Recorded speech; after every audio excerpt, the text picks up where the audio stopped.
We're starting here. The Reconstruction area starts from 1865, which is the end of the Civil War, to 1877. Some people say 1863.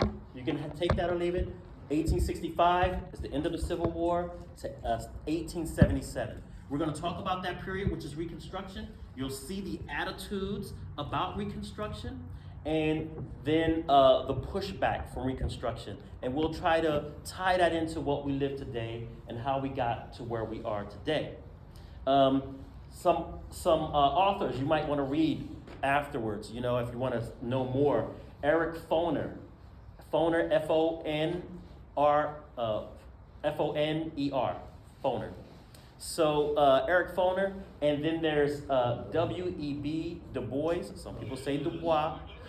Either way, so his Black Reconstruction. So Foner is an expert and an award-winning expert on Reconstruction era, and W.E.B. Du Bois is a giant in Black history, and he has a book too, Black Reconstruction. So those would be some of your references. So let's get started. Now, I like to start, whenever I teach a history section, let's say I said 1865 to 1877, of course we're going to go beyond that, but I always like to start before that so that we'll know, set the stage on what we're about to talk about. So whenever I do a topic, even if it's about an individual, I have to talk about that individual's parents, usually, to say what kind of individual this is, and this is the impact they made in us. So what is the parent of the Reconstruction? It's the Civil War.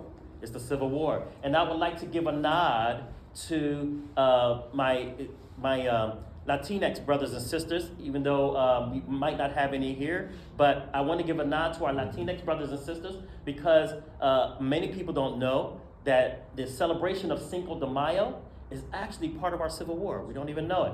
A lot of people don't know it. They don't even know it. So it's something that has been lost in history. Why do I say Cinco de Mayo? Cinco de Mayo, we're talking about 1862. So why am I talking about Cinco de Mayo in this point? The French were coming in to take over Mexico. And we believe, a lot of scholars believe, that the French were coming in through the South, through Mexico, to help the South win the Civil War. Why would they care? The South was the leading the cotton for textiles on the planet. So they come in, the British wanted to come in, they couldn't do it because they already made a stance against slavery. The French were coming in because they were flip-flop on slavery. So when they came in, a lot of people thought so, even the generals at the time thought so. But our Mexican brothers and sisters fought them back in the Battle of Puebla, and they won the first Battle of Puebla. There was two. They won the first Battle of Puebla. They lost the second one. So if they lost the second one, why do we care that they won the first one? Here's why. When they won the first one, it delayed the French long enough that the North had the opportunity to change the direction of the Civil War, that even if the French came in, they couldn't help. Civil War was done. The writing was on the wall. But that was from the help of our Mexican brothers and sisters in the Battle of Puebla, the first Battle of Puebla, in 1862, Cinco de Mayo. So I tell most African Americans, I'll tell them, Cinco de Mayo is a celebration also for us. Because if Cinco de Mayo didn't delay everything, Juneteenth would also be delayed because the end of the Civil War would be delayed or changed. So Juneteenth and Cinco de Mayo are locked in that relationship, according to me and according to a lot of people. And whenever I teach it that way. So here we have Cinco de Mayo. Yes, ma'am. And it was indigenous people in Puebla who were the ones that were fought against the French, the indigenous. Yes. So that whole involvement there of Mexico, it's indigenous, and of course, just like America, it was a very multicultural place, and the indigenous there, of course, are the people, and we are now standing on indigenous Kumeyaay and Payakumweechum lands, so we should never forget that, these indigenous territories. So thank you for that. So then, so now the Civil War is going on. You can't turn back the clock. The writing is on the wall. The Civil War ends in 1865 with the surrender of Lee. Now, what are we going to do? All this destruction in the South. All these people have run from their homes. They fled their plantations. Everybody is gone. They fled the area. Lincoln is saying this road to Reconstruction is going to be tough. It's It's going to be tough because people, we know blood and tears do not wash out. They don't wash out clearly. So this is a big strain between the nation. So here he is, he's trying to do this reconstruction. He has the idea that they can come in if they make a loyalty pledge, the South. The leaders, they can come back in if they make a loyalty pledge. This is reconstruction.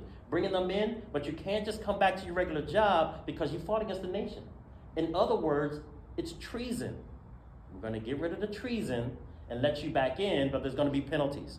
So a lot of the people, the main culprits were not able to vote. They had their voting rights stripped. They had their position stripped. Like if they were governor, you're no longer governor. If you were mayor, you're no longer mayor. You can't be a mayor and a governor of U.S. states when you rebelled against the state, killing other Americans. So no, you can't have those jobs, so they were moved from their jobs. And so what did they have to do? The people who were left over had to vote for new people to take over. So during this time in 1865, there were 3 Civil War amendments that came out. This is during Reconstruction. Some people call them Reconstruction, some people call them Civil War, but it was at the end of the Civil War. You can put them in either category. 3 amendments to the Constitution. 3. The 13th Amendment, the 14th Amendment, the 15th Amendment. These are the Civil War or Reconstruction amendments. Why? 13th Amendment, ending of slavery, except for those who are committed of a crime. So in other words, we have not abolished slavery because we have an exception clause. So the end slavery, physical bondage slavery, except for those who have been convicted of a crime. The 14th Amendment, equal protection under the law and birthright citizenship. We're hearing about that a lot now, right? Even a lot more, right? That's why we're talking about Reconstruction continues to the day. Birthright citizenship. 15th Amendment is the right for African American males to vote, not the females. Females will not get the federal right to vote until 1919, 1920. Actually, by state, women started getting the right to vote by new states as they come in. As a matter of fact, in 1870, Utah wrote in their constitution that women could vote, black women as well. And why did this happen? This Utah and then Wyoming and all these states they come in, why is this happening? This is a force from the 15th Amendment, and it has the since we're in a church, I won't say it, it's I'll be darned. I'll say that. The I'll be darned kind of attitude, which means that I'll be darned if a black man can vote and my sister can't vote and my mother can't vote and my daughter can't vote. They're going to be able to vote too if a black man's voting. So it pushed suffrage state by state as the new states come in. But as a federal level, it didn't happen until 1919, 1920. So we're moving on. We have these 3 amendments that shapes the citizenship of people of African descent. These 3. So how do we feel about that? Abraham Lincoln, he was for the 13th Amendment. Bring on the 13th Amendment. But then he was assassinated. He was assassinated shortly after the Civil War, really shortly after the surrender. Next comes Johnson, his vice president.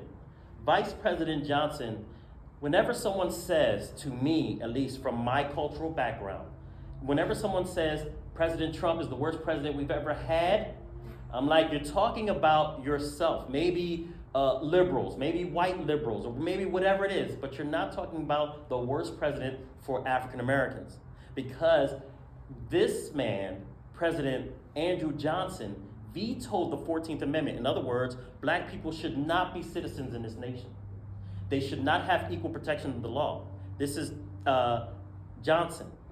Then, given the right to vote? Absolutely not. He vetoed that as well. The Civil Rights Act. Now, we know about the Civil Rights Act in the 60s. There was an 1866 Civil Rights Act. Vetoed. What happens? The liberals had control of the House and the Senate. And they said, oh yeah, veto, we pass it anyway. Passed, 14th Amendment, passed. The 15th Amendment passed, we passed it anyway. You vetoed it, we passed it anyway. The 1866 Civil Rights Amendment, vetoed, passed, we passed it anyway. So it was a real big tension between the president and the Congress. The Congress was, at this time, called Republicans, but they were liberal. They weren't the Republicans of the day. The Republicans, the Conservative Party was the Democratic Party at that time, and the Liberal Party was the Republican Party that was founded after Bleeding Kansas. So this is the tension in the White House. The Reconstructionists, the people who they call radical Reconstructionists, they're trying to make changes and trying to give black people the right to vote, and they develop a platform. Now, we've all heard of platforms for the parties, and people get confused. The party of the Republican Party or the Democratic Party. Forget that for a moment. Conservative platform, liberal platform. Please think of that. Let go of the name first. Now, what is a platform? This is a platform, right? So on the platform, to make this stage, this platform, the platform has planks. The boards, individual boards that make this platform that I stand on. So that one platform may be healthcare. The other platform may be education. The other platform may be jobs. All these different platforms that all parties deal with that make them who they are. They stand on a platform, and those platforms are made of planks.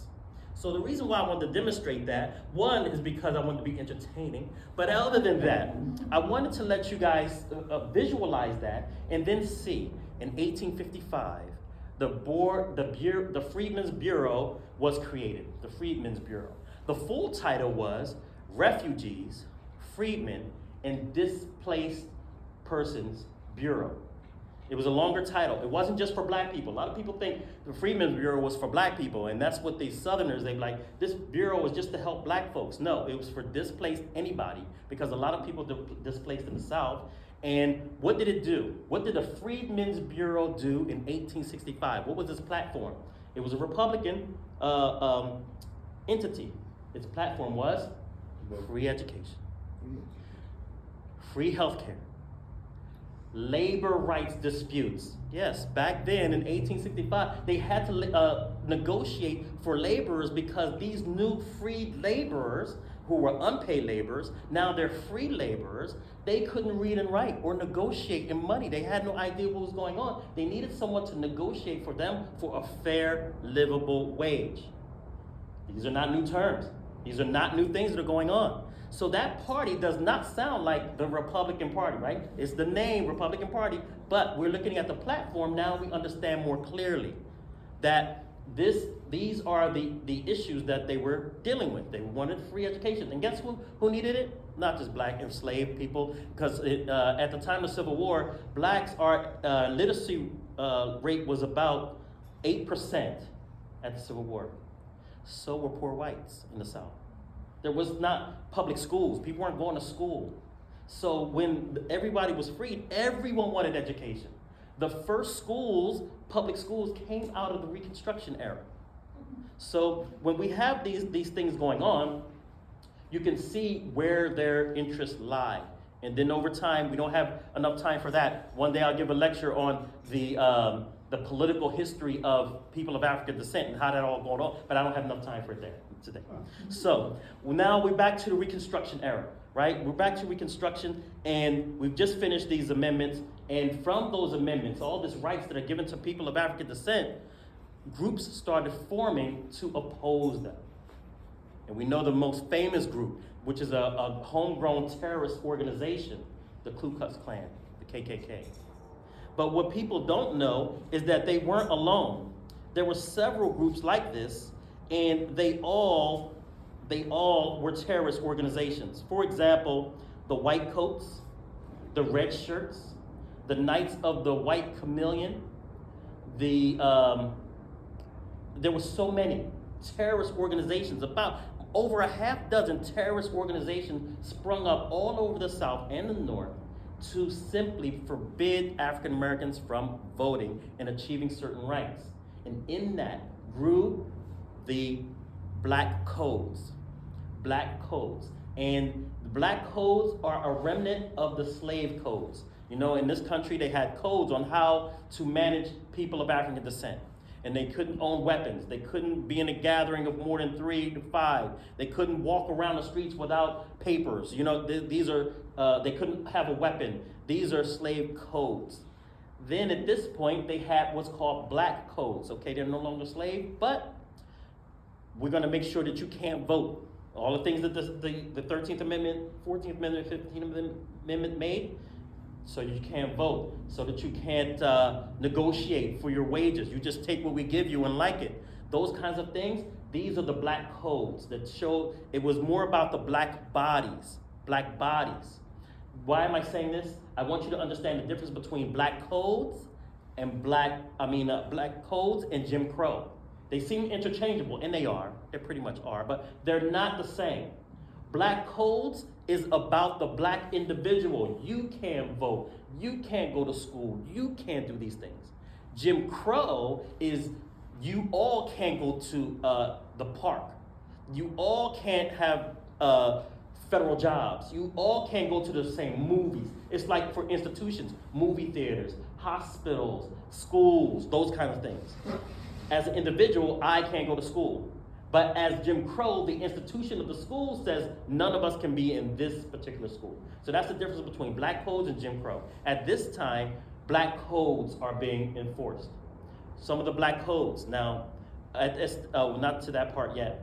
What happens now that black people are given the right to vote? The enfranchisement, the black males, enfranchisement. Black men are being voted all over the place into positions of power in the South. Over 2,000 black men are voted into positions of power. And these black men are not just in small places. For example, Hiram Rebels, he was the first black senator. And this is, the names that I'm gonna read are from 1860s to the 1880s. The first black senator, Hiram Rebels. Blanche Bruce, he was the senator of Mississippi. Robert Smalls, he was the House representative. And a lot of these people used to be slaves.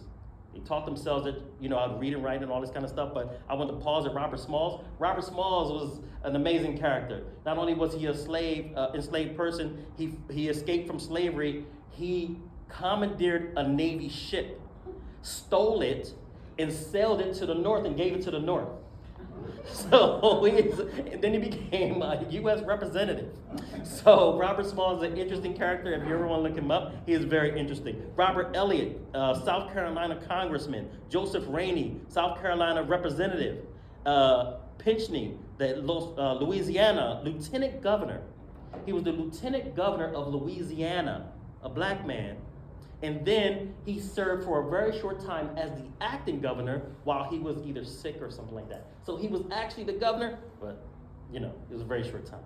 So look at what right after slavery, what African Americans have achieved right after slavery. And the mayors. Baker was the mayor of St. Martinsville in Louisiana. Landry in Donaldsville, Louisiana. Scott, he was the mayor of Maryville, Tennessee. Swales, Kingston, South Carolina. Not Kingston, Kingstree, South Carolina. Wood, Natchez, Mississippi. And Borough of Baton Rouge, Louisiana. These are mayors, 1860 to 1880. So, to disabuse anyone of the notion that black people are unindustrious, we don't work hard, we don't have the talent for self-rule, we are children that need to be guided by other than ourselves, this has never been true. It has been a myth put on people of African descent to infantile us compared to our white brothers and sisters. Right after slavery, we have this. And here's another person I wanted to mention because this man is amazing. His name is Tunis Campbell. Tunis Campbell, when everybody started running away from these Union armies coming down, one of the sea islands, well, many of the sea islands, were abandoned by Confederate and by enslavers. They left. He was granted that island by one of the generals. When he went to that island, he established a Supreme Court of all black people. It was an all-black island. A Supreme Court, a House, a Senate, a militia, schools, and all of this stuff, and he was the governor. Now, if this would have allowed to persist, that would have been a state. That's a state. That's a state. And they would not let anybody come on. So him and he was also educating the neighboring islands, right? So he had this self-contained state. And everybody was, they were growing food to live off of and to sell. They were doing really well. But then after the Civil War, the enslavers started asking for their land back. So the government said, well, you got to give them their property back. And they said, well, you're not coming on here getting the property. They had a militia. And they got their guns ready. And they's like, nobody's stepping on this foot. No white man better not step a foot on here because you're going to get it. So what did they do? They sent the black army over there. And they said, look, we're not gonna fire on black army. So they let it go peacefully because they refused to fire on the black soldiers. So that's the end of that experiment where black people, and this is still, the Civil War is still going on, where African Americans established a state. So please, if anybody, that kind of thing crosses anybody's mind, please let them know it's a myth on black folks. So in this area where the voting, now people can vote. Now we had over 2,000 of these people I just mentioned in high positions in government. How did they get there? Like, they had to be voted in. How did they get there in Louisiana, Mississippi, and Georgia, and all these places? Here's the reason why. In those states, there were more black people there than white people because they were enslaving black people by a whole bunch. So now when you give them the right to vote, naturally they can vote in whoever they want to be voted into those positions. It wasn't anything tricky or sneaky. It was actually very democratic. So they voted these people in, and they did a great job. They were in there for a very long time. So they're in there doing these great jobs. Then what happens? President Johnson is against it all. He's vetoing it, trying to change everything. He's trying to make it so that it was harder and tougher for black people to do anything. So what he did was he made it easier for those Confederates to come back and take their positions. You don't need a loyalty clause. Only a small percent of you have to have a loyalty clause. Or you can come in. Only the big leaders have to do loyalty clause. Everybody comes in. And people started flooding back in, taking their old positions and running for their old positions. And here's what the South did once they got in those positions. They started making these black codes, and here's one that is really devastating. And you'll see how it had repercussions all the way up until the modern time. They said, okay, the 15th Amendment said we have to let them vote. We can't do anything about that. The 15th Amendment said they have to vote, but the state can say what it takes to vote. So then they said, and I call this the stroke of evil genius. They said, okay, the stroke comes after this. They said, we're gonna make rules, and we're gonna say everybody has to be able to pay to vote. You have to own property to vote, and you have to be literate to vote. They would give you a reading test. You have to be literate to vote. Just came out of slavery, 8% of African Americans could read and write. Literacy test. So they said, now, that's the requirement to vote. And it was right. The vast majority of black people couldn't vote. But the vast majority of white people couldn't vote. Because the vast majority of white people didn't own property, couldn't read and write, and couldn't pay. Because people were living hand to mouth back then, especially down in the South. So now comes the stroke of evil genius.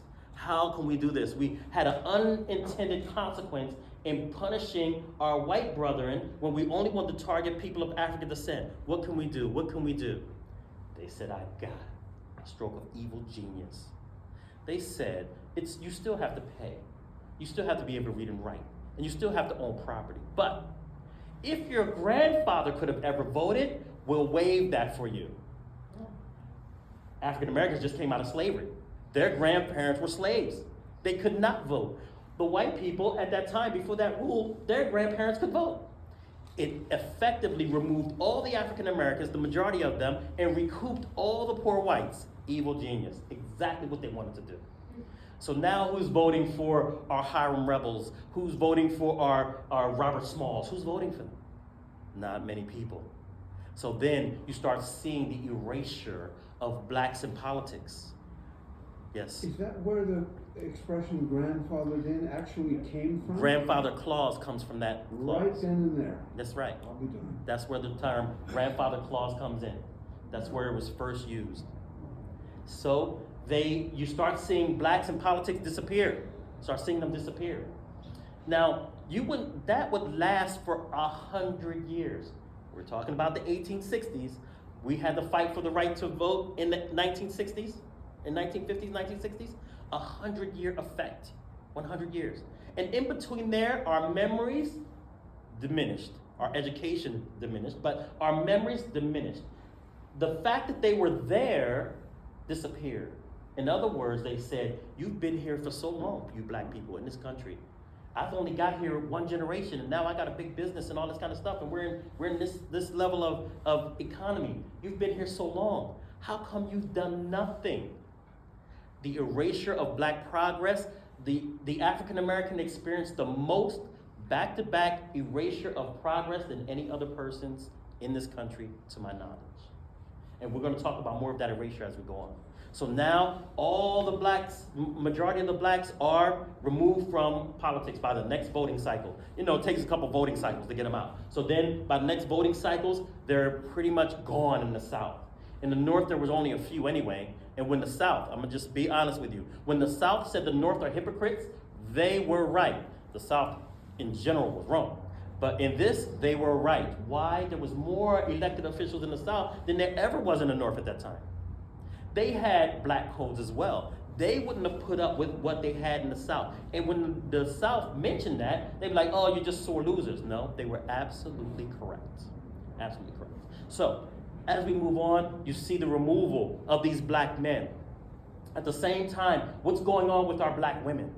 Our black women are organizing. Our black women are organizing schools, voting rights, and trying to push and advance female suffrage. Female suffrage for black women started immediately after black men got the right to vote, and women's suffrage. You know, women's suffrage in general, you know, was before that, but still it went in earnest after 1870. That's when it came in earnest, right? They were really on the move for this.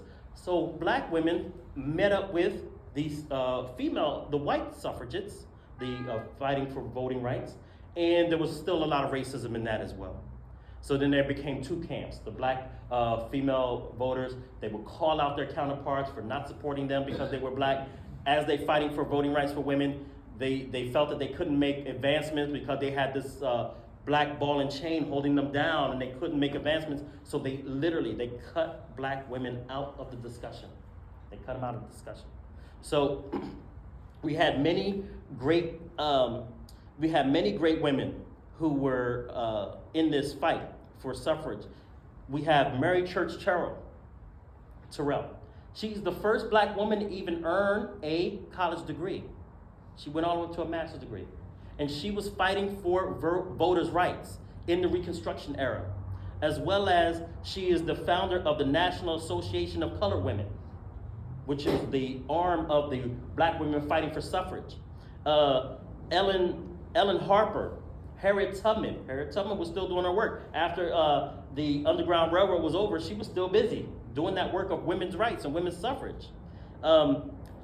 Mary Talbert. I want to pause on Mary Talbert.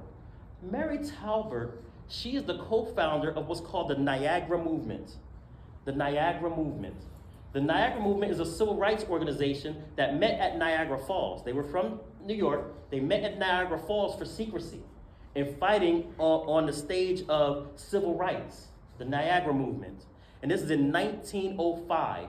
1905. In the Niagara Movement, W.E.B. Du Bois, or Du Bois, is there, and a lot of others, but Talbert is there as a founding member. So they're working and they're strategizing, and what happens is some of our white allies, there's always white allies, there's always Latino allies, there's always Asian allies, indigenous allies. So some of our white allies came in and they said, hey, we want to help you and we want to help fund you. So then they co-opt the Niagara Movement and this white group. From there, in 1909, gives birth to the National Association for the Advancement of Colored People, the NAACP. Was birthed out of the Niagara Movement, an all-black group, which was co-founded by a black woman. So black women are in this strategic area of organizing. Though they can't vote, they're making political voting moves. And one of the greatest political powers you can have is education. And that's where they really shined, especially in the in the Freedmen's Bureau, where they were doing that work. The head of the Freedmen's Bureau was a general from the Union Army. His name was Otis Howard. And Otis Howard was a white general, but he really worked this bureau to the betterment of poor whites and blacks. And this is the namesake of Howard University, the historic black university and college. Howard University is named after this general.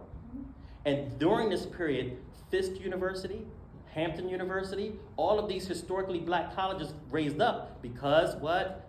The black codes. They couldn't go to school for the most part with other people from that were white. So they couldn't do it. So here in the Freedmen's Bureau, you'll find the African American woman really involved in that, really involved in female suffrage, really involved in healthcare. You'll find them in the struggle. They're not absent. They are in the struggle in different areas because it takes everybody pushing from all angles. So Sojourner Truth. Sojourner Truth is a huge proponent of women's rights and education. And when we find these huge towering names of our black women, you'll find them all, no matter what diversity of thing they do, it's a running line of education for all. That's why they call, in education, they say language is a mother tongue, because our women are very eloquent with speech. So much. As men, we can't compare really, to the linguistic skills of women. So they really shine in this area, and they really shined in that area. So there's another woman I want to mention, who is Mary Carey. She was the first black newspaper, she formed the first black female newspaper. And she was a political strategist as well. And she was invited to the conference in DC, and she became the first, it was the first school board member. No, she was invited to testify at the House of Judicial Committee in DC. So you can see that black women are not just passing by, even though they can't vote or anything like that. They're really strategic in this movement. So to continue on, in the 1880s, we start seeing the redemption era is coming in now. Why is it coming in? What is the main force? We have President Johnson, who was the main force, one of the main forces in there. But the main force is 1877. Remember I said Reconstruction is 1865 to 1877. What happens in 1877? Well, in 1876, there was an election. And in that election, Rutherford B. Hayes was running for president. And it wasn't a clear victory. They had to go into discussions because it wasn't clear victory. One person had more of the popular vote, another person had more electoral college. It was like right in the middle. They had to negotiate. The South says, Hayes, we will give you the presidency. We'll give it to you if you pull the army out of the South. The army was there to make sure that those 13th, 14th, 15th Amendment, the Civil Rights Act of 66, all of those will be implemented and enforced. They said, if you move those out, we'll give you the presidency. And that's where the title of this lecture comes from. He made a deal with the devil to remove the federal troops out of the South in 1877, which ended Reconstruction and started the Redemption era. So now the troops are removed. What happens immediately? Massacres and lynchings all over the South. All over the South. Lynchings and massacres. People were put in the barns, and the whole barn burned down. It was just chaos and bedlam for people of African descent. We were huddling together, we were strategizing, and since there were African Americans who fought in the Civil War, we could fight. So we did fight as well. But there were a lot of massacres where we just couldn't, it was overwhelming force that we couldn't fight. For example, the Colfax Massacre. And in the Colfax Massacre, over 150 black people were killed, all over the right to take office in Louisiana. And the conservatives came in. They was like, no way, black rule, not more black rule, and all this kind of stuff. So it was one of the great massacres at Grants Parish Courthouse. We're closing out the century, the 1800s, in this violence. Political disenfranchisement, violence if you try, so you have to either escape or be massacred. So we're going into the 1800s, the late 1800s, 1870s, 1880s, 1890s, but we're still pushing. We have riots all over the place. DC had a riot. Chicago had a riot. Omaha had a riot. Texas had a race riot. We get into the early 1900s. Still in the late 1800s, Wilmington, North Carolina had a massacre. The same thing. They didn't like liberal rule. And it wasn't mostly black people in charge of Wilmington, North Carolina. It was a mixture of black and white liberals. There was a woman from, she was a suffragette, and her name is escaping me right now, but she's responsible for that massacre. And she was our first senator, female senator in the nation. First female senator. She was responsible for that. And she was so vile about black people in Wilmington, North Carolina, because black men and white women and the vice versa were dating. You know, they were just, everybody was getting along. And she considered any relationship between a black and white person rape. No matter what it is automatically rape. So she went on the newspaper and said, shame to these white men in North Carolina who allow our white women to be raped, and to, if they had any man in them, by morning, blacks will be hanging by a rope. Many other people did that, said that. So the black editor, the person who owned the black newspaper, he wrote back and he said, look, people are here, they came together for honest unions. People agreed to be in these unions, and there's no rape, everything is going well here. She asked them to lynch him too for speaking out. Yeah. So this massacre happens in 1898. We're closing out the century. So what's happening? As this massacre happens in 1898, we have what's called the Red Summer. The Red Summer in this early 1900s. It's given the date of 1919, but to the 1920s. So in this 1919 massacres, we have the famous Ida B. Wells. Ida B. Wells, she documented all the massacres that were going on in the South. And it's a book called The Red Record. You can look it up. So Ida B. Wells. And what we see is the destruction of Wilmington, South Carolina. We see the destruction of Rosewood, Florida, a wealthy black town. There were wealthy and well-off black people in Wilmington, North Carolina. Rosewood was a black town, and it was a wealthy town, well-off town. It was destroyed by its white neighbor counties because it was wealthy.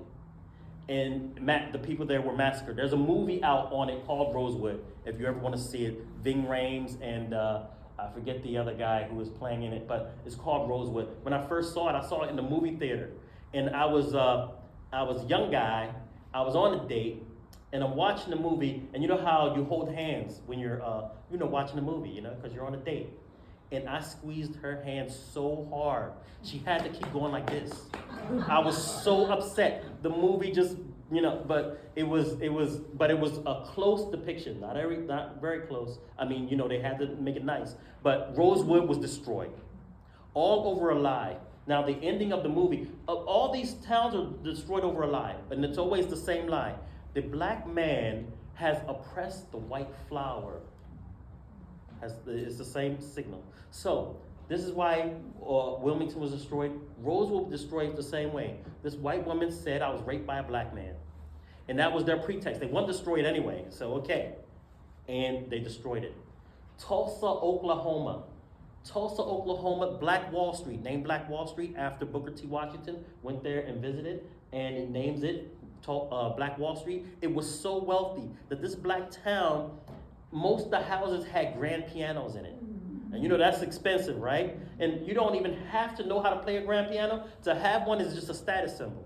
Just like I could drive a Kia car, right? Or I have a Prius out there, right? I could just drive an old Prius, But if I want to show my status, I'll get a Mercedes or a BMW. It's a status statement, right? So a lot of houses had this status statement in it. There were black movie theaters, black hotels, there was a black airport, there was a black everything, and they were wealthy. Most walked around in suit and ties and everything like this. Jealousy again. Then there was the statement, okay, this black man tried to rape a white woman in an elevator. This man is an elevator operator. You know the people that used to use that arm to do like this? And back then, when they stopped on the floor, they always stopped like this, right? Because it was the old style. You know, they bounces a little bit. She was afraid of it, elevators. The people were, you know, it's new technology. People were like, is this thing just gonna smash to the ground? So when it started bouncing at the final floor, she screamed and runs out of the elevator. They said, oh, he must have tried to get her, you know, in an elevator. So anyway, they came to try to arrest him. The people were fighting against that, and they destroyed the town, Black Wall Street. Now, if Rosewood was able to thrive, it would have been a Black Beverly Hills. Rosewood, Florida, would have been a Black Beverly Hills. If Tulsa, Oklahoma was able to thrive, it would have been a Black Beverly Hills. If Wilmington, North Carolina was able to thrive, it would have been a Black Beverly Hills. That's what I meant when I said there are certain people that had to start over and over and over in this nation. And we're talking about this from a historical lens. Yes. Thank you very much, Yusuf. Always wonderful to hear you speak. You know, I did read up a lot on the Tulsa experience and many others, and it just breaks my heart. The number one thing that I always think to myself is, why isn't this in our schools? Why aren't we learning about the history and the true history? Because the fact that they raped women, killed families, burned everything down in Tulsa and everywhere else, but just because they were thriving in that community, they weren't slaves. Well, they this weren't is obligated. this. So it's heartbreaking. This, so thank you yes, for sharing that. you're welcome. This is the reaction from the white counterparts who didn't believe that black people or any other person was worthy of this kind of wealth. Yeah. So why did African Americans go into wealth instead of politics? We were barred from politics. So now what are we going to do? We're going to concentrate on education. We're going to concentrate on wealth. After the death of Frederick Douglass, we have two giants coming out in the Reconstruction era, in the middle of the Reconstruction era. Two giants came in. Frederick Douglass, in my humble opinion, I think I've said this in this room so many times, in my humble opinion, Frederick Douglass is the greatest American who's ever lived. That's just my opinion. But Frederick Douglass, when he dies, he leaves a huge vacuum. A huge vacuum. He was a towering figure. I can't say it enough. As a matter of fact, let me pause again. Frederick Douglass. Frederick Douglass is not only the voice to Abraham Lincoln that said, free the slaves and they'll fight. And he kept telling him no.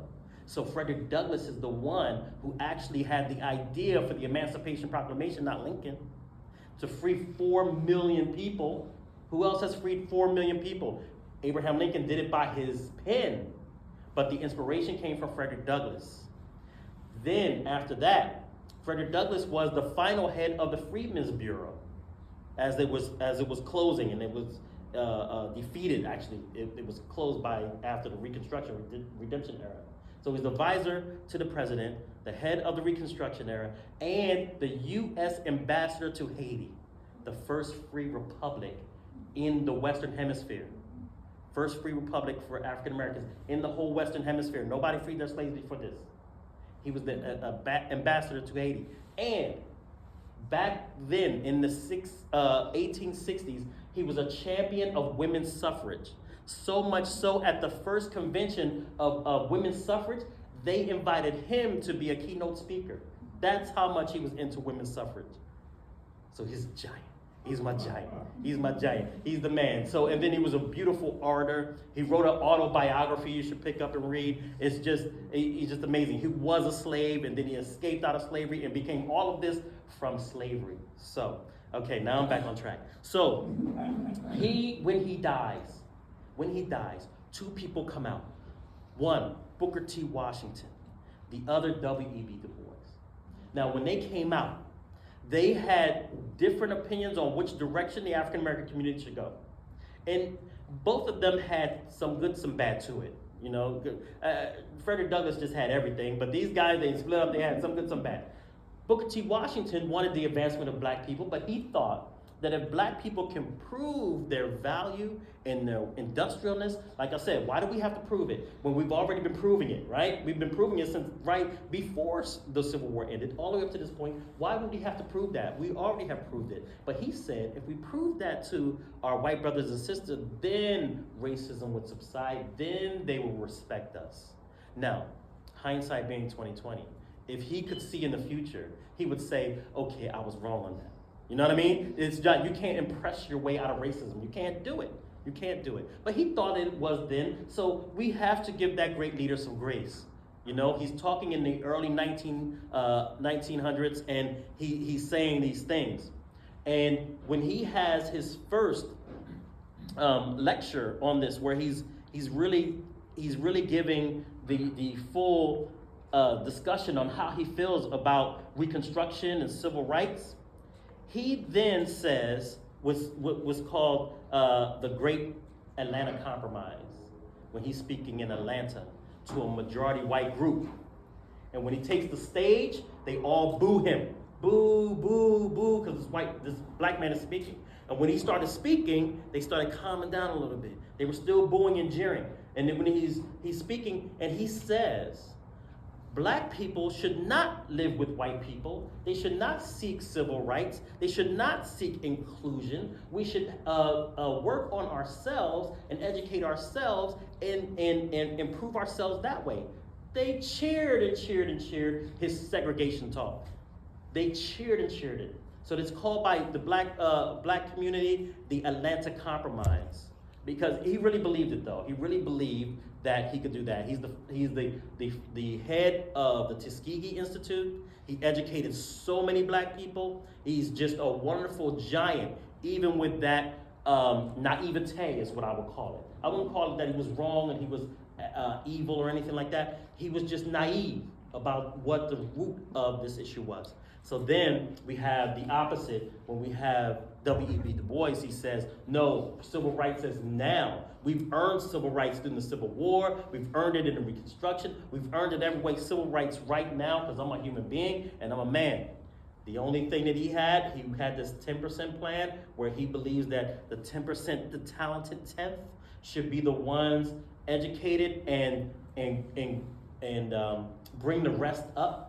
He was doing it that way, sort of in an elitist way, you know? So he had that view, both of them great and towering men, but the black community will be forever divided from Frederick Douglass. That was the only time we were just one page with Frederick Douglass, the only time. So we would be divided since then. But these men came up in that era of doing this. So when we get to the Red Record, when we get to the Red Summer, 1919, where all these lynchings are going on, you see the great migration of blacks out of the South, coming up into the northern cities. Remember, we were 4 million in the South, half to 250,000 in the North at the time of the Civil War. 4 million in the South, half to 250,000 in the North. The influx out of the South, out of that oppression, out of the Jim Crow, out of those black codes into the North. And when that happens, more violence comes, because the North were hypocrites. They didn't want slavery, but they didn't want black neighbors. So like, what are you talking about? I just didn't want slavery. I don't want black neighbors. I don't want my kids going to school with black people. I don't want them in the black pool, in my pool. They didn't want that. Riots happened all over the North as this is going on in the early 1900s. So what did black people do? The thing that followed that was the Harlem Renaissance in the 1920s. Harlem Renaissance. Black people are focusing on black culture, art, literature, poetry, music, an explosion of black talent in the nation. We're focusing on ourselves. We can't do much, but we can express ourselves. We can express ourselves. And beautiful songs of oppression, of struggle comes out of that. Motown songs and things before that, you could really feel it in there. This is the only thing that we were allowed to do without being sacrificed for, is to express our beautiful voice, our art, and our literature. And it started to grow. It really grew, and it was an amazing period in the 1920s. What happens to the country at this time? After the 1920s, the Great Depression. African Americans were already in an economic depression, a Jim Crow economic depression. But we fell even further. Whites had a farther fall. This is why, and this is, I'm not saying this to be satirical or funny or anything, but this is why there are white people who committed suicide, because it was new to them to fall that low. So you see people jumping out of buildings and things like that. It was new to them to be that low. African Americans were already there. Latinos were already there. Indigenous was already there. So we fell some. And the impact of that was economic impact, where blacks didn't have a job, the highest unemployment rate in the black community, and we were the last ones hired and the first ones fired. If there's 10 jobs, there better not be 10 white people, because you are not getting the job. No matter what it is, you're not getting that job. So, and if there's only 7 white guys and they give 3 black guys a job, or whatever race they are, and they got to get rid of 3 jobs, they're going to be your 3 jobs. So this was a in-group protection for themselves during the civil, not Depression. Depression, the Great Depression. I'm trying to speed up now because I know I'm taking up a lot of time, but I'm just trying to take you through this arc to see what the African American community was going through in this nation to get us to where we are here. So now with this, and now we're coming up into how you're going to connect what I said in the Civil War to today. We're coming up on that period. We're not there yet. We're in the 1830s, and we're right next to it. 1830s, the Great Depression. So at the time, Hoover was the president. 1930s. 1930s, thank you. The 1930s. Hoover was the president during the Great Depression. And he was unfairly judged for that. Actually, he didn't cause the Great Depression, right? But he was the president at the time. He took all the responsibilities. So in the 1830s, 1930s, he was responsible for that, according to the American public. They were putting up tents all over the White House, calling them Hoovervilles and stuff like that. And in the 1930s, this is when FDR started running for president. And then FDR won president, and when he became the president, he was a Democrat. Now, we know about Democrats. We talked about Democrats. Democrats, and this is that long other lecture that I'm going to talk about some other time, Democrats were the conservative party. They looked out for white wealth. They looked out for white supremacy and all of that. He's a Democrat. When he comes in under the Great Depression, he has to find solutions that's going to benefit everyone. So now these social programs come out, public works, Social Security, all these things come out, and they benefit everyone. And black people rose up from that because it was for everyone. We still had struggles. There's still access. When we talk about privilege, we didn't have access to the privilege to get the first in line. We got last in line, right? But still, that little bit of rise was good for black people. It just rose us up some. So as he's doing his New Deal and things like that to get Americans working again, black people got work again. Brown people got work again. Asians got work again. Whites, indigenous people got working again. And he is the longest serving president in the American history, because that was before there were term limits. You can only do 2 terms. He was actually elected for his 4th term, and he died in office. He served 3 full terms and died in the office on his 4th term. So in this period, now that's a huge time, right? 3 full terms. And he's doing these maneuvers. Some people say they failed, some people say they didn't, all this kind of thing. Whatever, it put a lot of people, the people on the bottom rung. And it was said, I tried to look up the link to it. I saw it before, and then years ago, and I'm still struggling trying to find it, where he was called a traitor. He was called a traitor to his class, not a traitor to his race, a traitor to his class. Why? Because now the Democrat is saying, tax the rich. He's rich. He's from a wealthy family. So he's taxing the rich, and he's saying, you are a traitor to your class. And he told them off in a very beautiful way. And he just didn't care that he's talking about that, because he's raising the country up, right? So now you can see this, right? Taxing the rich. Doesn't that sound like a modern day Democrat thing? The modern Democrat Party is being born here. Born here. Civil rights, social rights. This is the beginning of what we call the civil rights era. Not the civil rights movement in the 60s. The civil rights era starts here. Why civil rights era? This era gets everyone employment. Everyone is benefiting in this civil rights era. And the presidents that followed him continued that era. Yes. In World War II, it's in the middle of his terms, right? Yes, that's when he did the internment of the Japanese, and I'm gonna talk about that. And then Rosie the River. I'm sorry? Rosie the River. Rosie River, that same time, yes. So we had to have a lot of labor Yes, we had to have a lot of labor. for weapons and ammunition. Yes. And the reason why I wanted to talk about the internment of the people of Japanese descent is because it goes back to the idea of how are you going to tell me who's the worst president to my people, right? So if somebody says Trump is the worst president that ever existed, not according to me, and maybe to our Japanese brothers and sisters is FDR. Even to our Latino brothers, they might say FDR too. You know why? That was the Great Depression, and that's when we did what's called the Mexican Repatriation. The Mexican Repatriation Act looked at the census of the states, and if you had a Latino last name, you were rounded up and kicked out of the nation. Sounds familiar, kind of, right? So that happened in the 1930s, and some sources say about 1 million people of Latino descent was sent to Mexico. Now, Latinos not all Mexicans, right? They're not all Mexican, but they were sent to Mexico. They were born and raised here, didn't speak Spanish, sent to Mexico. Never seen Mexico before, sent to Mexico. And they've been over there. And our country had to apologize. Our country apologized for evicting those people because it was found that most of those people were American citizens, and we did them wrong. But here is FDR, and these programs for the country are raising up the African American, which is the focus of the day. So we're raising up in this era. And then the subsequent presidents after that started desegregating the federal government, desegregating the military, desegregating desegregating schools. All this stuff started coming from this area. And African Americans started gravitating towards that, and the opposite. Those who wanted that separation gravitated the other way. So we'll get into that more detail in another lecture. So here we are in the 30s, in that area, 40s, 50s, 60s.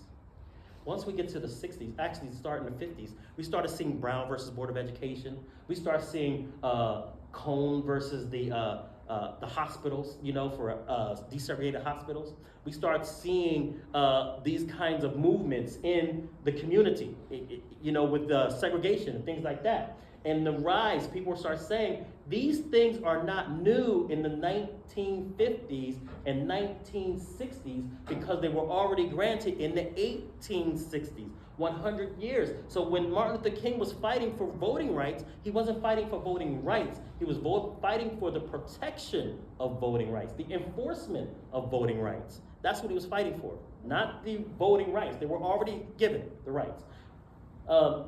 Equal protection under the law. He wasn't fighting for equal protection under the law. He was fighting for enforcement of equal protection under the law under the 14th Amendment. So these things came to a head 100 years later. And at that time, as it's coming to the head, this is called the flux period, I call the flux period. The reason why is because Martin Luther King was a Republican. His father was a Republican. Because not everybody switched over yet.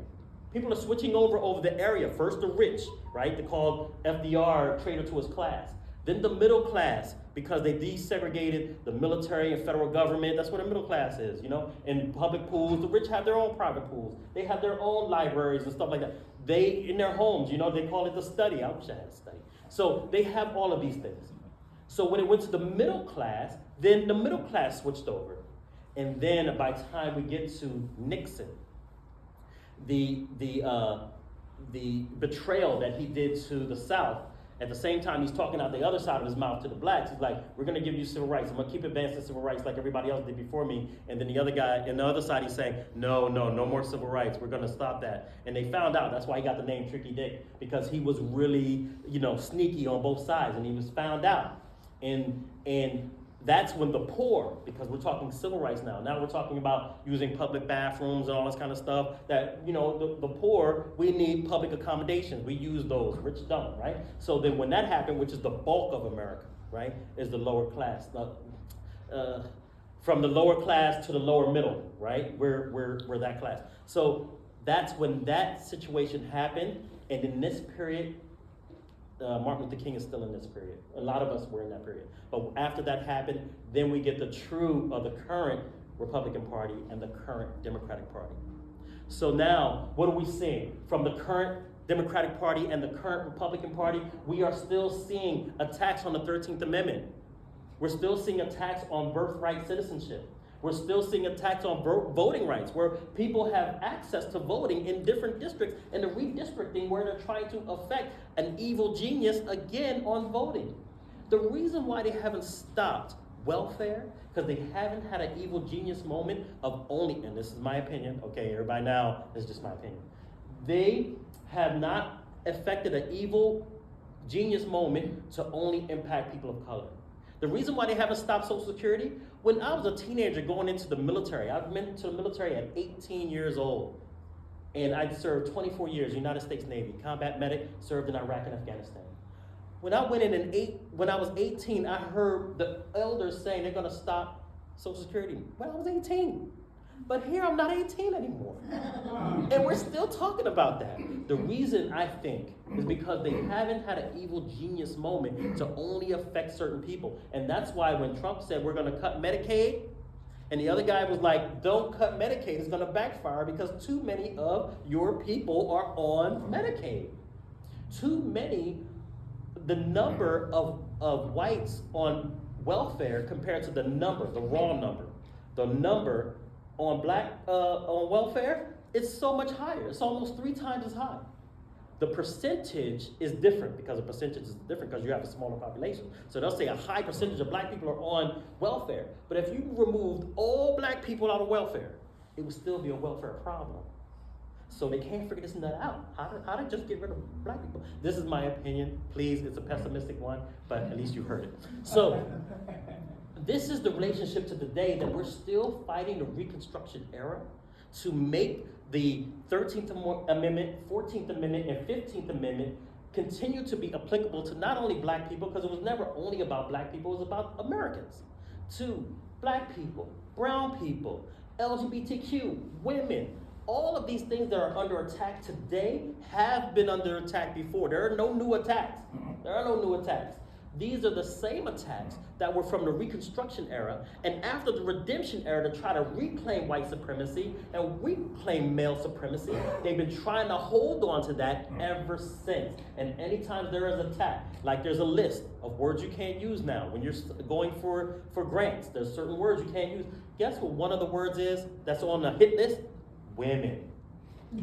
Women is a word on the hit list of things you can't use. So then when you put women, they're gonna look at it, it's gonna be flagged, they're gonna come look at it and say, what are you talking about women? What are you trying to do for women? Oh, okay, that's okay, you can do that for women. Even if the word trans, if you say transportation, somebody's gonna come in and they're gonna look and they're like, what are you saying about trans? You know? So there are all these things that they have to zero in on this. So this is not a new era. It's a return to an old era. It's Trump is not a special person. He's one of those same old persons, and he is trying to turn back the clock to the good old days. But if you looked at this arc that I laid out in front of you, this path, this road that I laid upon you, our days don't get good as we go back. They don't get better going backwards. It's just make America great again, just puts chill. Again, for the African American, again, what are you talking about? We have not talked about anything that was good except for right after slavery, when there was the era of Reconstruction where black people were doing well. That was a very brief period. So we don't even want to go back that far. We don't want to go there either. So this is basically the substance of my talk. And I want to thank you for your attention. Hopefully you had a nice ride. What about 30 acres on a mule? 30 acres and a mule. Thank you for that question. Just before you get to the questions, Yes. let's thank Yusuf for his talk. And, what's 40 the, acres, you said? what, 40 acres. anybody have the time right now? 8:30. Okay, great. So we've got a half an hour, or almost a half an hour, to have a lovely discussion. So I just wanted to make a clean break, and we can go for it. All right. Let's go for it. The question was 40 acres and a mule. Where did that come from? That was, as the northern armies are going into the south, and they're liberating people of African descent, and as they're moving on, those freedmen, where are they gonna go? They've only known being on a plantation. They don't know any safety without these armies. So what did? They followed the armies. Wherever the army went, that's where they went. So the army was stressed for food. It was stressed for a lot of supplies because they had all these people who were just liberated. Like I said, there were 4 million. All these people are following the Union armies around and they can't do anything with them. They're like, what are we gonna do with these people? So there was a order by a general to grant 40 acres of all the abandoned lands, like we have it with St. Catherine's Island. That's where Tunis was. He was on St. Catherine's Island, off of Georgia. So those abandoned lands, let's divide them up and give them to the previously enslaved. You say it just makes sense. These are rebels. We don't care about them. So they decided to give people a plot of 40 acres, and then the army had all these mules, all broken down mules too, because they were working hard. These mules were working hard, but they didn't need them. They don't do any service, so let's give them a mule too. 40 acres and a mule came from this. Now, it was not the law. It was just granted by the general. And although Abraham Lincoln supported it, it wasn't a law. So it was one of those things that was rescinded. And why was it rescinded? Because in the Union, there were still 3 slave states that stayed with the Union. And he didn't want to offend slavery so much that those guys leave. So it was 40 acres and a mule, but it wasn't a promise from the federal government. It was a promise by one of the generals, and he made a special field order for it, but the field orders are temporary. Now what about reparations today? Reparations today, and I see your hand there. About reparations today, I am absolutely 110%, 10,000% for reparations today. Reparations today, from that long road that I showed you, of all of the wealth that was robbed and stolen from African Americans in slavery for free labor that built this country. Remember, cotton was king. It wasn't a small thing. The South sold cotton to the planet Earth. The only other places that made cotton and was inferior to our cotton was India and Egypt. Their cotton was inferior to ours because of the strain that was made, because in Africa they grew cotton. They knew how to make the strain that was soft. So that's why our t-shirts are not itchy. But at first, when they first were experimenting with cotton, it was like wool. It was itchy. So our t-shirts, our cotton, our linen was not itchy that you sleep on your bed.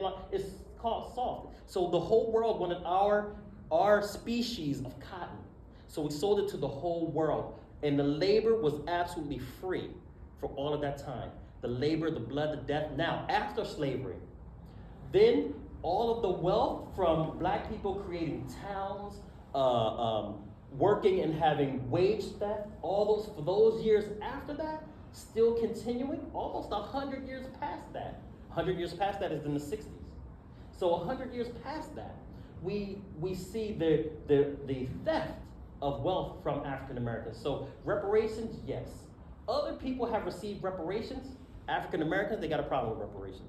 You'll see reparations all over the world. You ever look at oppressed people, you'll find reparations. Except when it comes to Africans, people of African descent, they don't want to entertain the question. Why? What's the difference? There's an obvious difference. But there's a difference why African Americans is a question and nobody else is a question.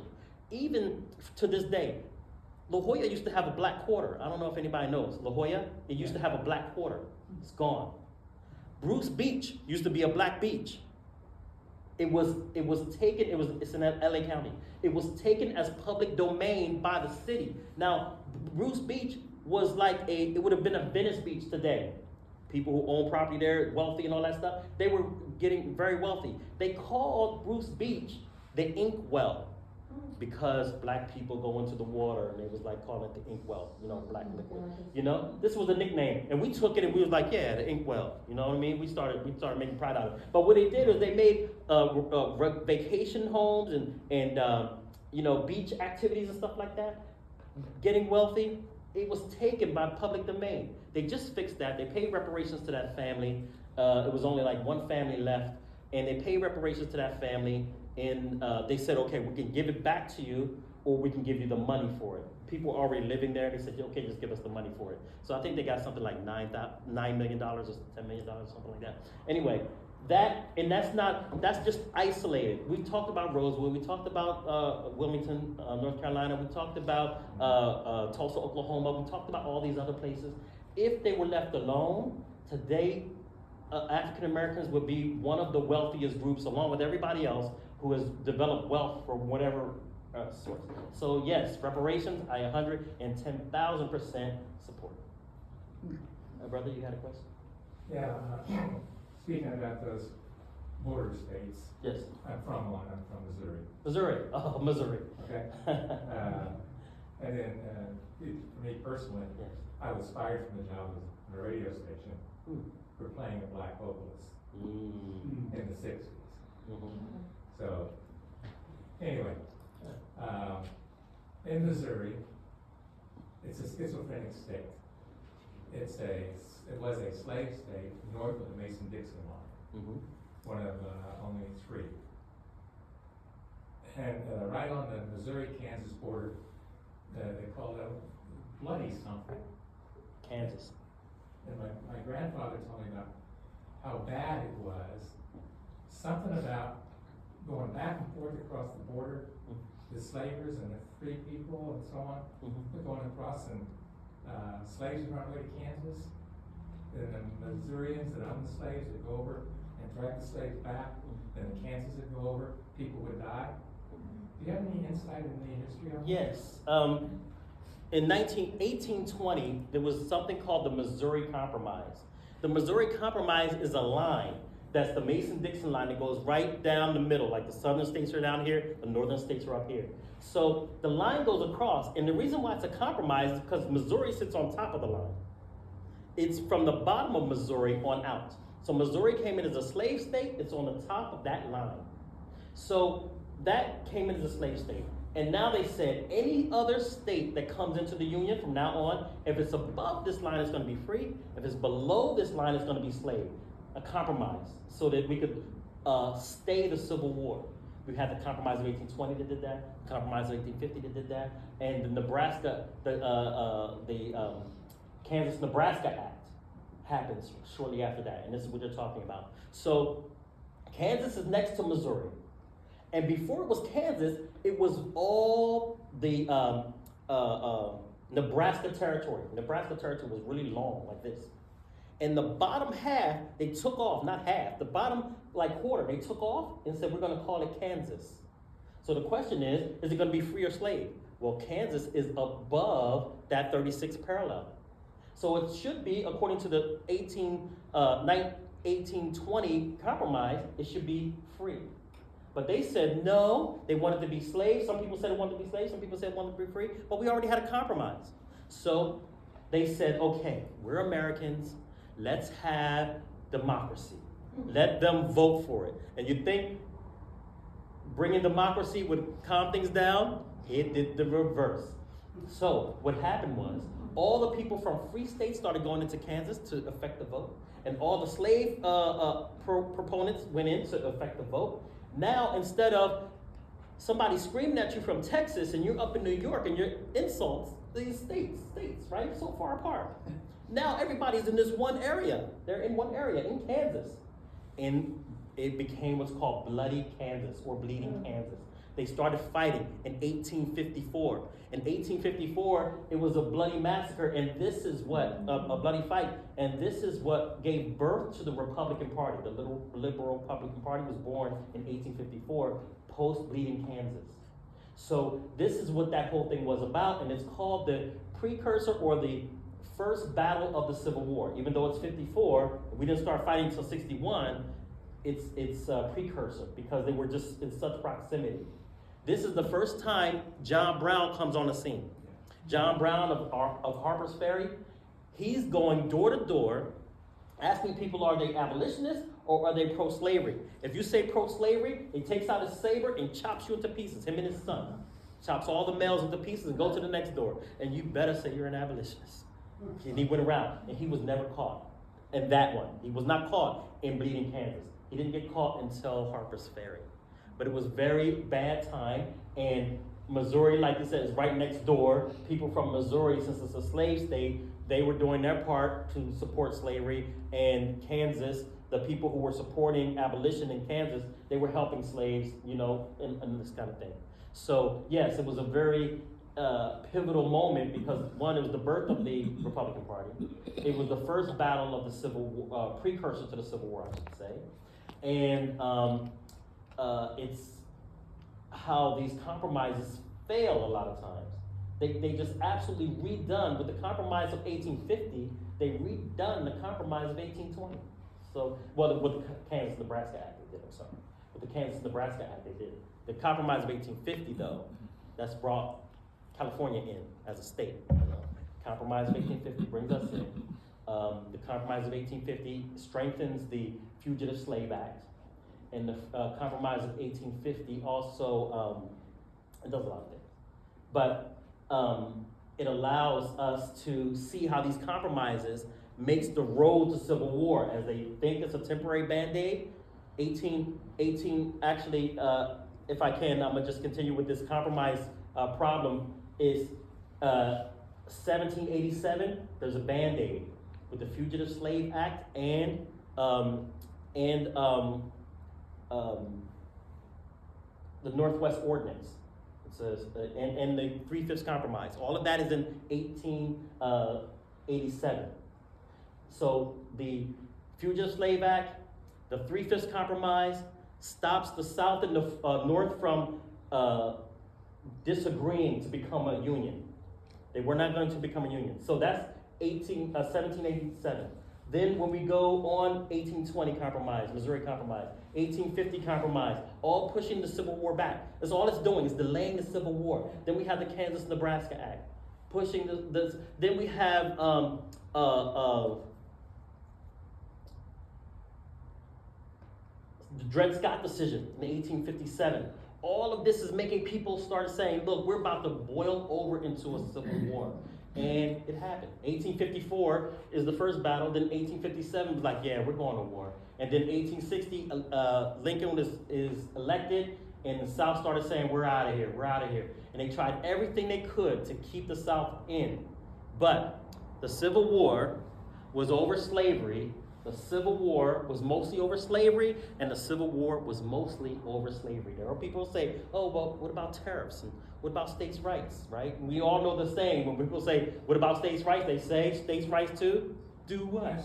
Right. So this is the whole thing about states' rights, right? So it's real clear, if you know the history of the amendments and the attempt of amendments, what the Civil War was about. And most people don't know the Crittenden Compromise. Please look it up. The Crittenden Compromise, then the Corwin Amendment or Corwin Compromise, just before the Civil War. And when that kicked off, those two compromises tell you what the war was about.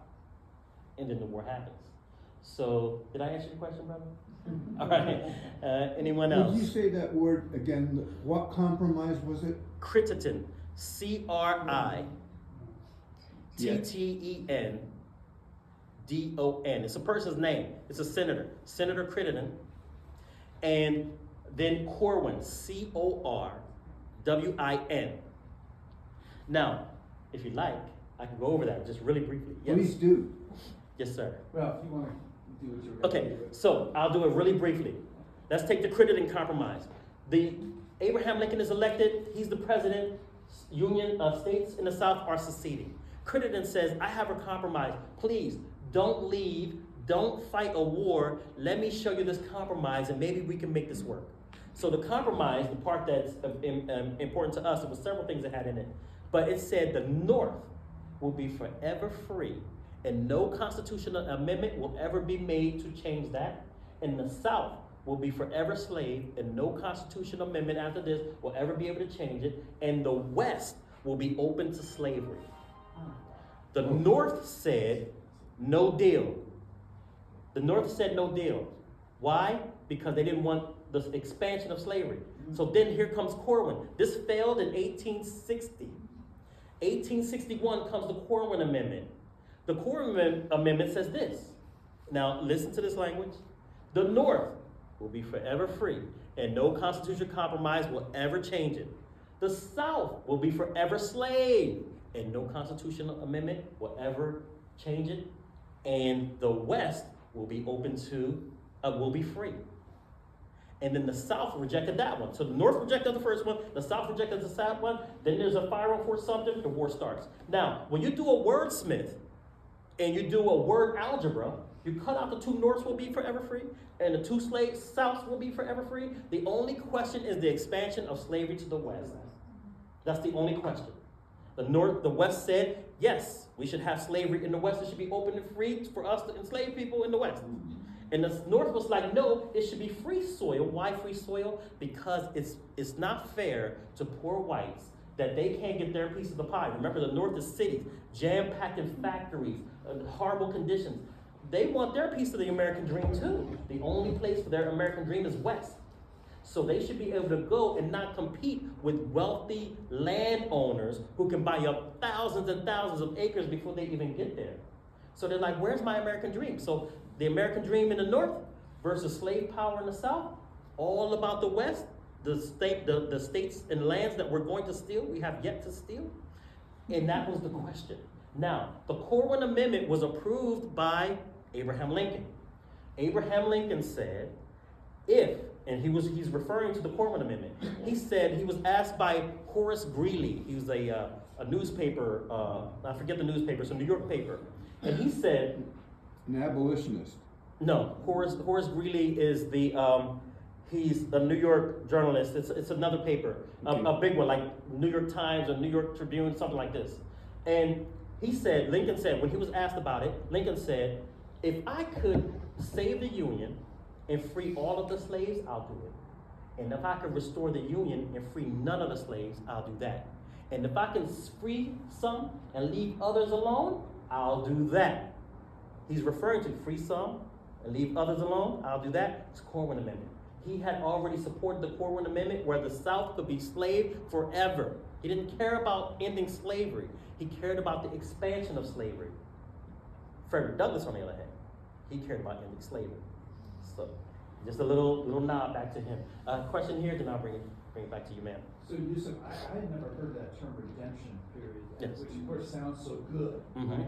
So do you know a little bit about where that name came from? Yes, it's from the perspective of the South.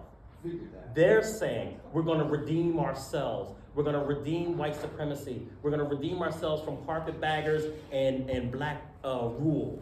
So they're saying, it's from their term of themselves, we are the redeemers. And they call themselves that, the redeemers. So it's a phrase from their perspective is a good term. From us, it makes us seem like it's a good term, redeemers. Yeah, I would vote for redeemers. No, these redeemers though.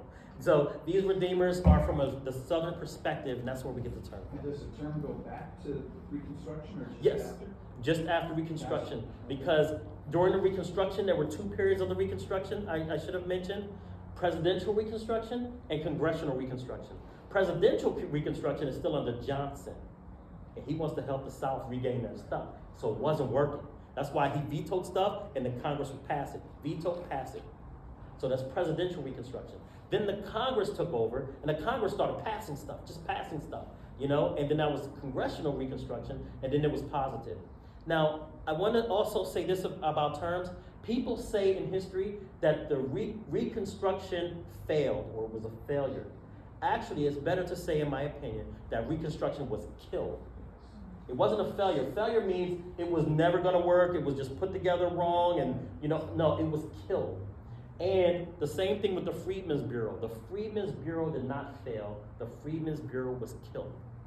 So I just wanted to make sure I got that out there too. So yeah, that's where we get that from, Phil. Yes, ma'am.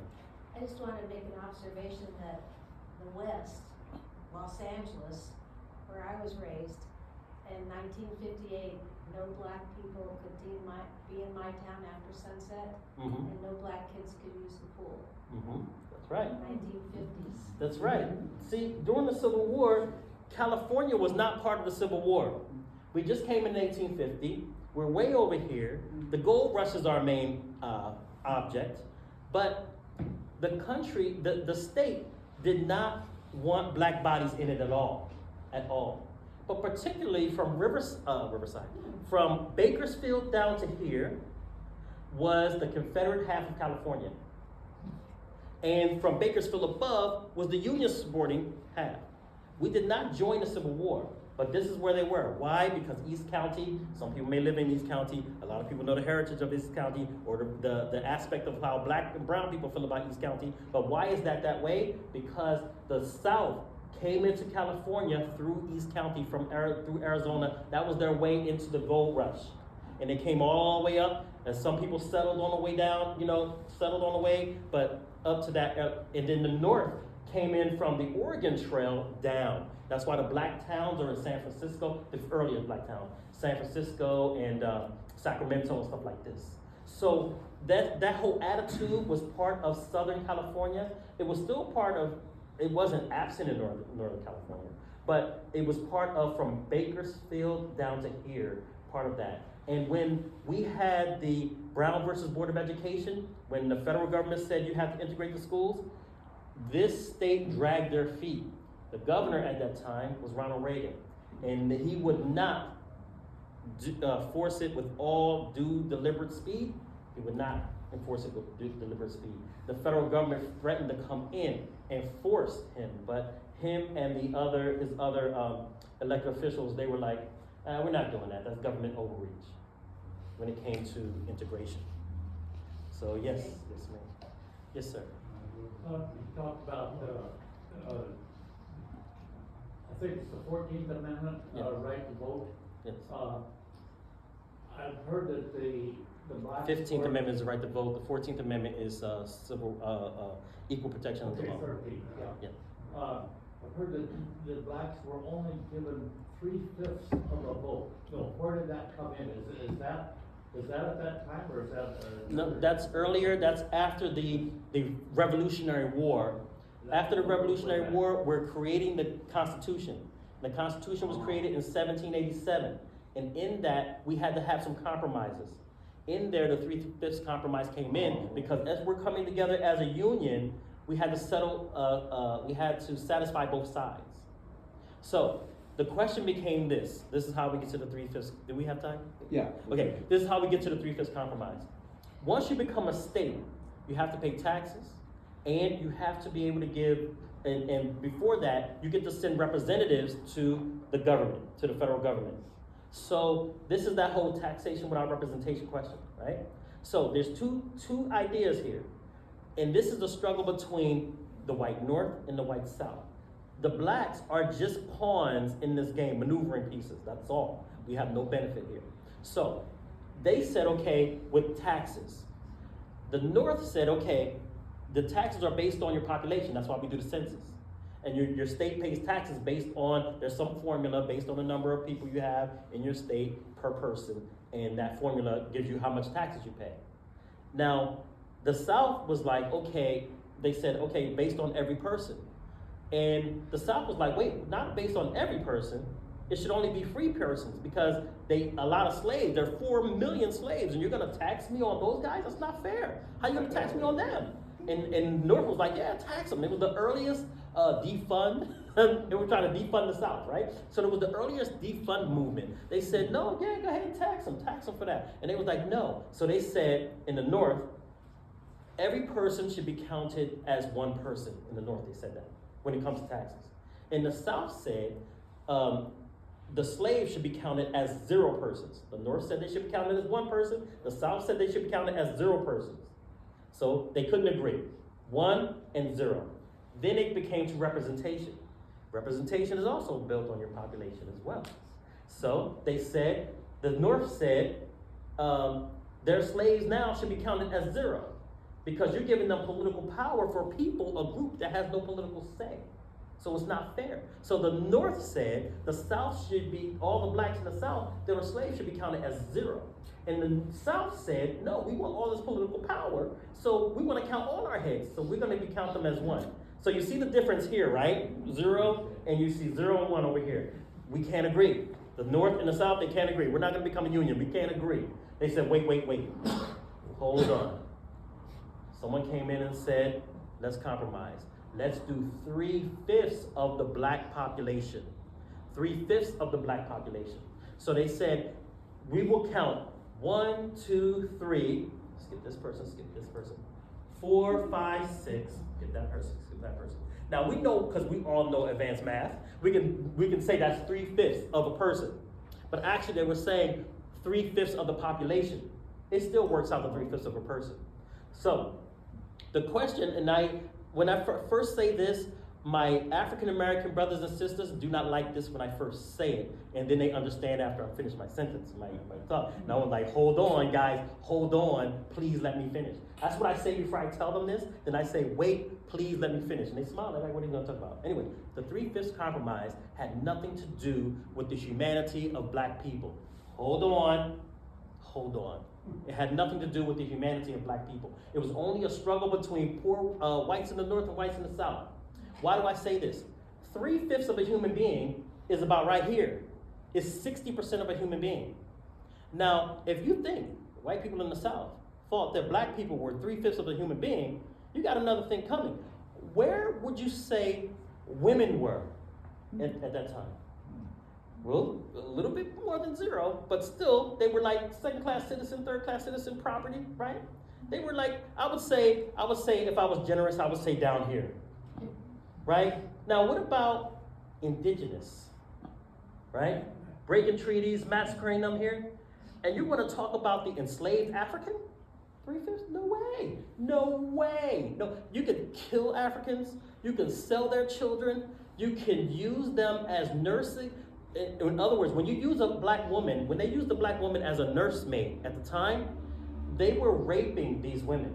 These women were raped. So if a woman got pregnant in the slave master's house, the white woman got pregnant, she doesn't want to nurse her own kid, waking up in the middle of the night nursing your baby. Who's that for? That ain't for me, right? So they say they get a black slave, force her to get pregnant. Even if she don't know the guy. Force her to get pregnant, so that now she's lactating at the same time that this mother is. They deliver at the same time. They move that woman into the house, and at night when the baby cries for milk, the slave mother is lactating. And she considered herself being enslaved to the child, so she didn't want to be enslaved to the child. So in this way, we see, I'm sorry, where was I even going with that? The 3/5. 3/5 compromise, right. In this way, we see that they are not considered human. That's why they call it chattel slavery. Chattel is related to the word cattle. So just like your cattle, you can get milk from them and you don't mind. Nobody minds that the baby cows also need milk. You can cut them into pieces and sell them if you want. You can sell the baby, you can sell the mother, they said black people don't feel sympathy and empathy and compassion like other human beings. So they said, no, this is actually not a problem. So that human being is not 3/5 of a human being. That's not 3/5 of a human being. So then you realize what they were actually doing is a pawn game against white power versus white power, northern power versus slave power. And the pawn in between was the black pieces. So that had nothing to do with the humanity of black people. As a matter of fact, I would say you're giving the credit, too much credit to the nation and too much credit to the South to say that they thought that black people were 3/5 of a human being. They didn't even think that much of their women. You know what I mean? So that's my explanation on the 3/5 compromise. Great. Anybody got the time? 9 o'clock. 9 on the bell. My goodness. Thanks, guys. Really appreciate it. It was totally lovely. Thank you. All we need to do is follow the instructions. Pastor Carrie will tell us if she wants any help cleaning things up, and then we can go home. So thank you all for coming tonight. And I have, if my phone held up, we just might have a video of this thing. We'll see. We'll Here see I if am it blocking works it, out. you know? Okay. Okay. Thank you again, Yusuf. Thank you. Appreciate it. Thanks, everybody, for coming out. Bro, Thanks for having me. really beautiful. Thank you. I'm from Braver Angels. I don't know if you've heard of us. Braver Angels? Yeah. Yeah, we give Republicans and Democrats to talk about that. Okay. Anyway, so that's Southern diehards Mm-hmm. that are very well-meaning. Mm-hmm. And they say, we give you everything about slavery. We'll give you that. It was wrong. Shouldn't have done it. Shouldn't have legislated. Okay. The thing that we're holding on to right now, and I've heard some other people speak about this, we didn't need to burn Atlanta. We didn't need to do this sports thing. That's what we're doing. Have you ever heard anything like that? Yeah. What's your thoughts? My thoughts is they're right, but their battle is with northern whites, not blacks. So it was the northerners punishing the South for doing that, for being a part of it. They claim to have their reasons for the sport church thing, but it was still wrong. And then they did a little more than just what they said that they were trying to achieve. So I agree with the South that they didn't have to do that. Okay, because we found that out in World War I, the way we ended World War I, because of World War II. Mm-hmm, yeah. In World War II, Marshall Plan, okay. So we were still on punish them at Civil War. So we kind of created our own hell. And then, but what surf that? Who's there to take it out? The local blacks. That was the first thing. The second thing was just a comment. Oh, just before you move on. So yeah, in Georgia, I can understand the sentiment, but don't forget that they did the same thing in Louisiana. Right. So, okay. Reparations. Yes, reparations. I've heard people say, why are we so upset about this? We gave the Indians the casinos. Can't we just find a business and give it to the blacks? We did it for the Indians. All the alcohol concessions. Something like that. What would be your thought on something like that? Just taking a slice of business and saying, we won't take it. Absolutely not.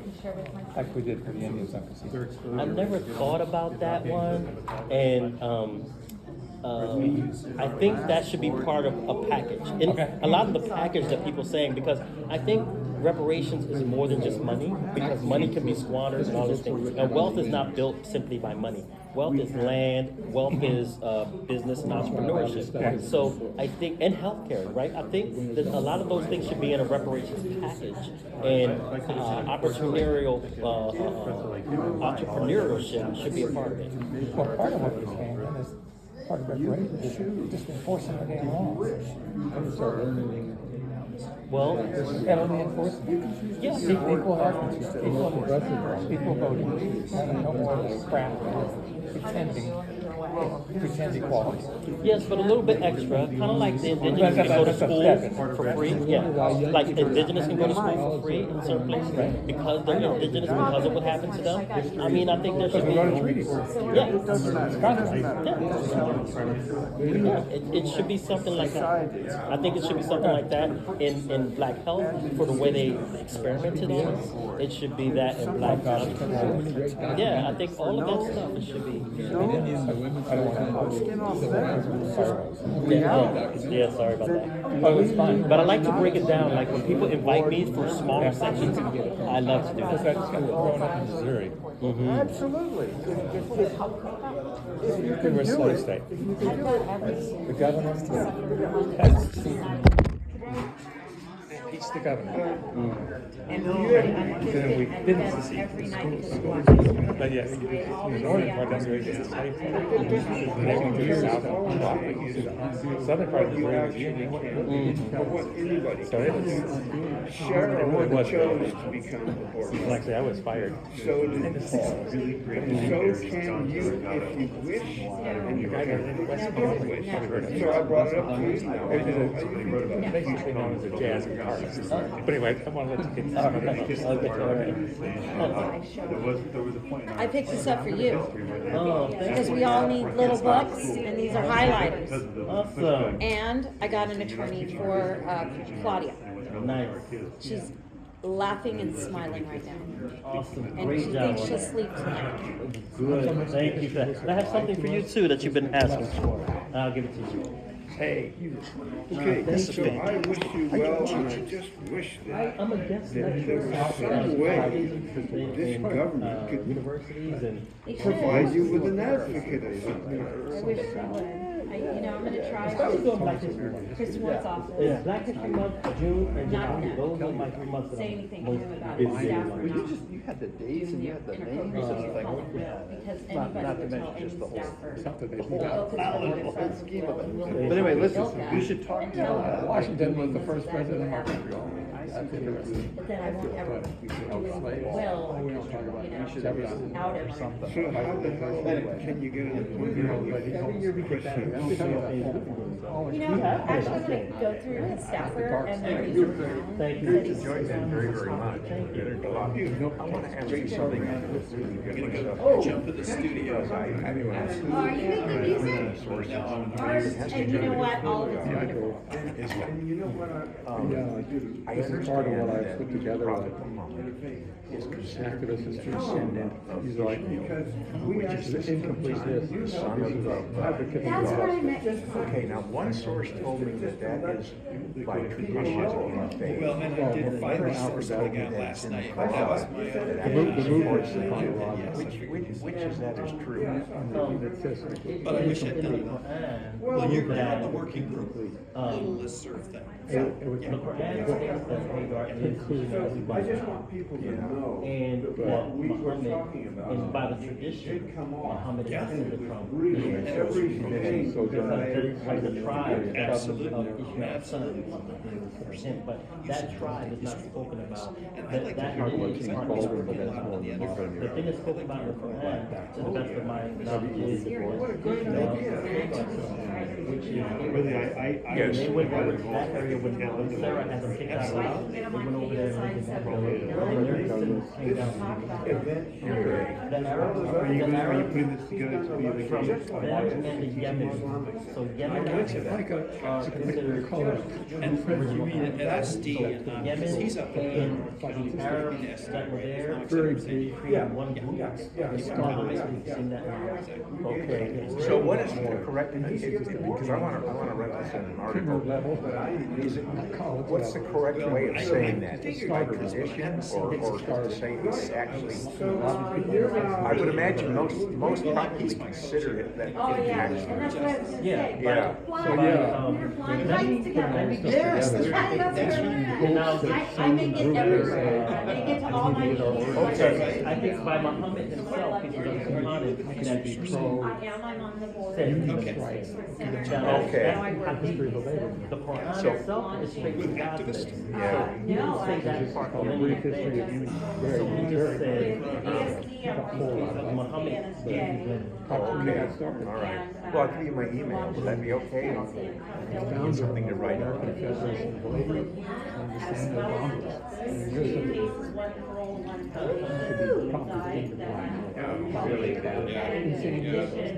He's the founder of the American Federation of School named after. Is this off now or still on? It looks like it's off.